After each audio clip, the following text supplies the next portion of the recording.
రేపు పుట్టబోయే బిడ్డలకి అంతకంటే ఇంకేం కావాలి? శివప్రకాష్ గారు, ఈ పెళ్లి మా అందరికి ఇష్టమే. దగ్గరలో మంచి రోజు చూసుకుని నిశ్చితార్థం పెట్టుకుందాం.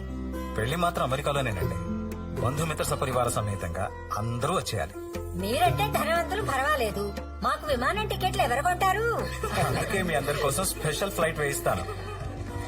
ఎంతమంది వస్తారో చెప్పండి చాలు. ఉంటానండి. మంచిదండి, మంచిది. మా Soundarya, god bless you. Mahi, are you happy?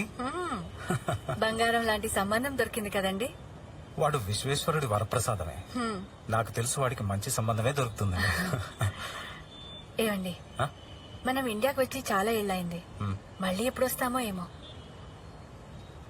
విశ్వాన్ని తీసుకుని ఒకసారి కాశీకి వెళ్ళొద్దామా? తప్పకుండా. దీర్ఘాయుష్మాన్ భవ.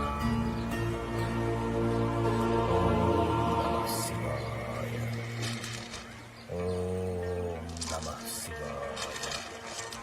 ఓం నమః శివాయ. హలో, గుళ్ళో ఫోన్ ఏంటా? బయటికి మాట్లాడు. సారీ. గురుగారు, మీకు గుర్తుందో లేదో, 20 సంవత్సరాల క్రితం మీ చేతుల మీదుగా పేరు పెట్టి మాకు అప్పగించిన బిడ్డ వీడే. ఓ, శివపుత్రుడు.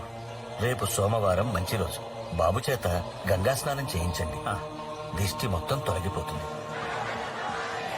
హాయ్ విశ్వ, ఏం చేస్తున్నావు? స్వచ్ఛమైన గంగా నదిలో గంగాహారతి కోసం వెయిట్ చేస్తున్నాను. అవునా? అవును. గంగా హారత? నువ్వెంత లక్కీ విశ్వ. ఏంటి, నీకు కూడా చూడాలనిపిస్తుందా? ఎప్పటి నుంచో. అయితే ఇప్పుడే నీకు గంగాహారతి కళ్ళ కట్టను చూపిస్తా. కళ్ళకద్దుకో. అవునా? ఎలా? నేను నీకు ఇచ్చిన విఆర్ సెట్ పెట్టుకో.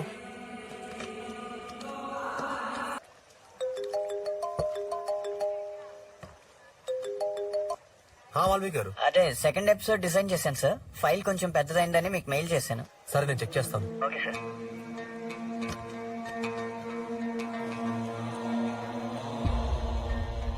సార్, మన సెకండ్ ఎపిసోడ్ కి ఏదైతే బాగుంటుందో అని ఆలోచించి ఫైర్ ఎలిమెంట్ ని ఫైనలైజ్ చేశాను. మరి దానికి సరిగ్గా సరిపోయే లొకేషన్ ఇండియాలో ఏదా అని ఆలోచిస్తే కాశీ ఒకటే కరెక్ట్ అనిపించింది సార్. ఇప్పటికి 3 సార్లు ట్రై చేశాను, ఫోన్ కలవట్లేదు. ఏం చేస్తున్నాడు వీడు? అమ్మా, ఏంట్రా ఎక్కడికి వెళ్ళావు? ఎక్కడికి లేవరా? అమ్మా, నాకు స్నానాలు వద్దని చెప్పాను కదా.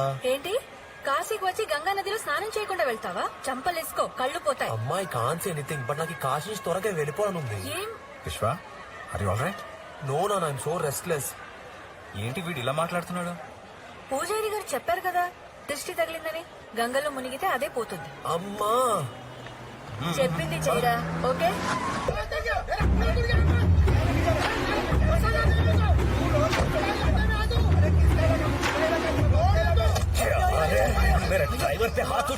అన్నగారికి ప్రదానం చేయడానికి వచ్చారు. అపవిత్రమైన చేతులు అస్థికలు కలపడానికి పనికిరావు. శాంతించండి, వదిలేయండి అయ్యా. టైం అయిపోతుంది, రా. అరే భాయ్,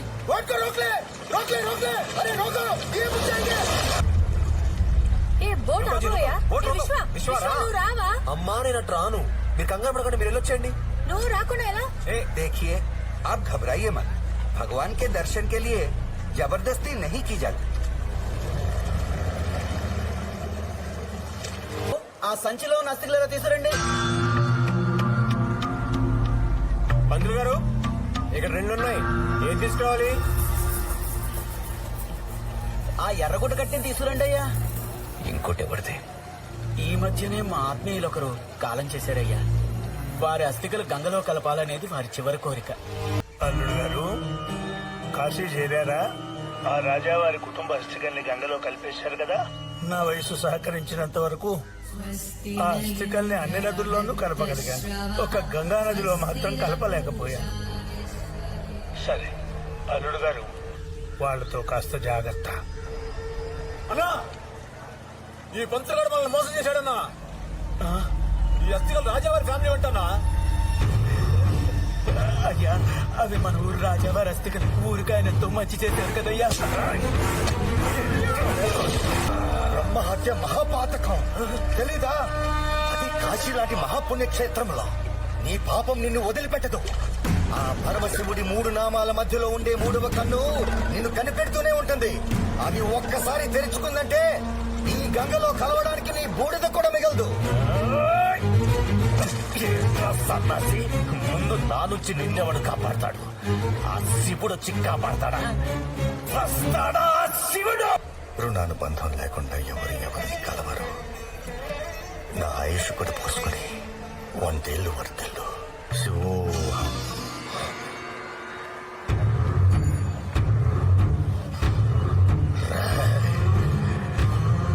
ఎవరో నాకు తెలీదు, కానీ నా రక్తాన్ని బయటికి తెచ్చిన వాణ్ణి నేనిప్పటి వరకు వదల్లేదు.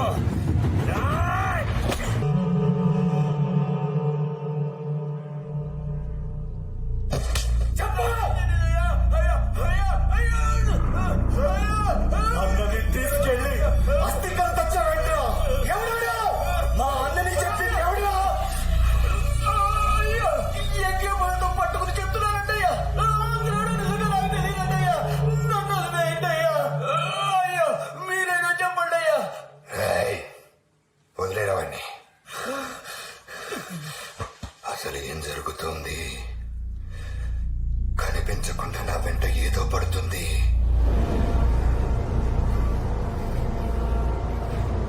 ఎవడి మీదో తెలియని కోపం ఎలా తీరుద్ది?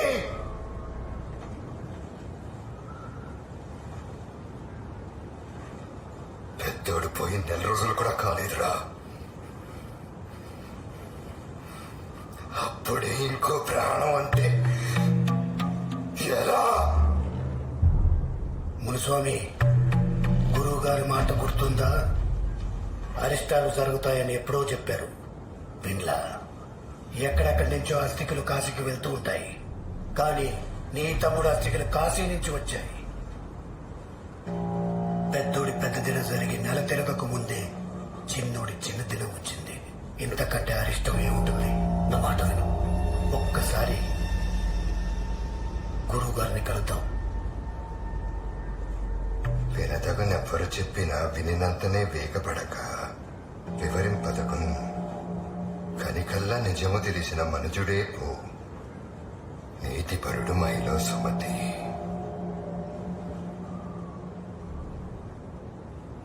ఒకసారి గురుగారిని కలిసి ఏర్పాటు చేయి.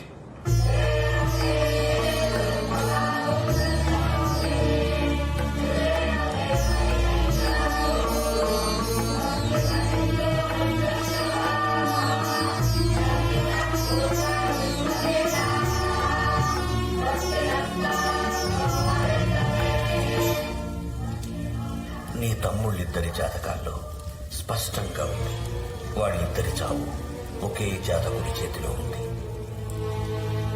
అర్థం కాలేదా? ఇద్దరిని చంపింది ఒక్కడే.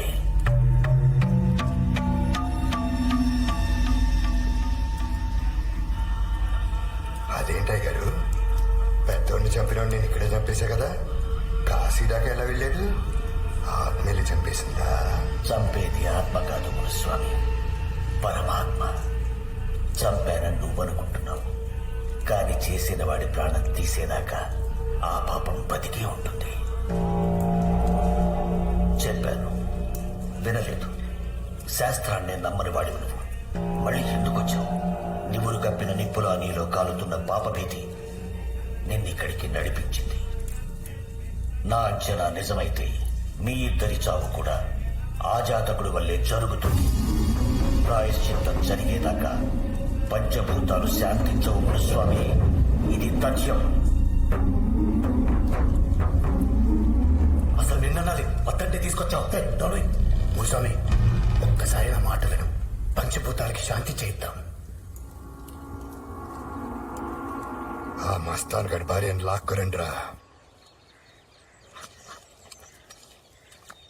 అయ్యా, మీ తమ్ముడి గారికి మా ఆయనకి గొడవలు ఉండొచ్చయ్యా, కానీ మీ తమ్ముడి గారిని చంపింది మా ఆయన కాదయ్యా, బచ్చోకి కసం.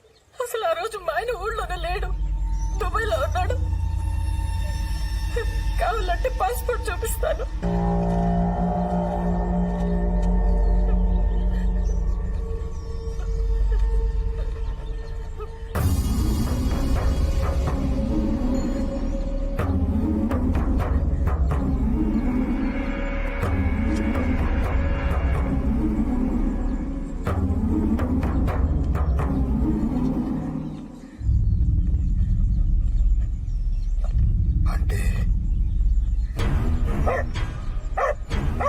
సిద్ధాంతి చెప్పిందే కరెక్టా?